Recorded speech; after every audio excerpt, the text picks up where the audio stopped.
Pinahabol na rin ni Pangulong Bongbong Marcos sa pulisya ang mga small-time drug pusher.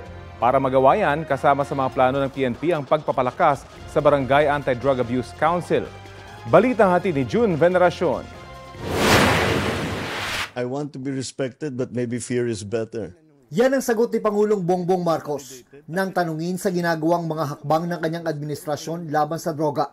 Aminado ang Pangulo sa paghabol at paglansag ng malalaking sindikato ng droga. Napabayaan ang paghuli sa mga maliliit na isda. Ngayon, hindi na namin binigyan ng atensyon yung nasa baba. Yung nasa baba. So, dahan-dahan bumabalik kasi sabi ko yung operation natin, kailangan malaking seizure. Kailangan malaki.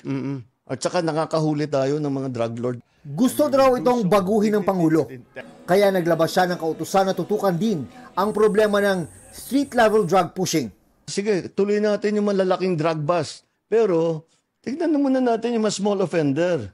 Sinabihan ko na nga ang DLG, nakausap ko si Sec. John Vic. Sabi ko, tama rin naman. Kasi hindi magandang tignan yung lugar mo. Maraming nagbebentaha, maraming mga high na ano-ano ginagawa.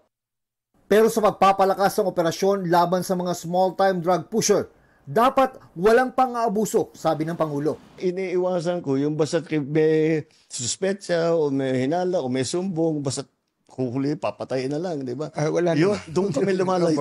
Doon kami lumayo.